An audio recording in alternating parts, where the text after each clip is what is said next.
अपने उस्ताद मोहतरम इज़्ज़त मआब अली जनाब प्रोफेसर डॉक्टर क़िबला अय्याज़ साहिब हैं, जो इस्लामी नज़रियाती कौंसिल के चेयरमैन हैं, मेरे उस्ताद मोहतरम हैं और मेरे दीनी और रूहानी खाने वादे के चश्मो चराग, मेरे पीर खाने के बहुत बड़ा नाम, जिस खाने वादे का पूरे पाकिस्तान में लाखों मुरीदीन हैं, उनके से ताल्लुक़ रखने वाले हमारे आज के इस बज़म के मेहमान खुसूसी इज़्ज़त मआब अली जनाब डॉक्टर पीर मोहम्मद नूरुल हक साहिब कादरी।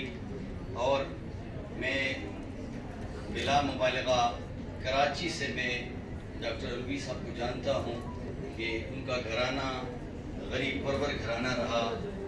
खातून अव्वल का सदा शुक्रिया, जिसने अपनी रिवायात को बरकरार रखते हुए आज हुक्म रसूल सल्लल्लाहु अलैहि वसल्लम का अमली मुज़ाहरा करते हुए यहाँ तशरीफ़ लाई। मेज़बान महफ़िल मेरी भाभी साहिबा जनाब तैयबा इब्राहिम साहिबा का, तमाम दोस्तों का एक बार फिर शुक्रिया कि आपने इस खूबसूरत बज़म को सजाने में हमारी भाभी साहिबा का साथ दिया। अल्लाह मियाँ इब्राहिम साहिब को, भाभी साहिबा को, इस घराने को आबाद और शाद रखे, जिसको अल्लाह ने मोहब्बत रसूल के लिए चुना है। सब हाथ उठाएं और कबूलियत के लम्हात हैं। अल्लाह हमारी हाज़िरी को अपने बरगाह कबूल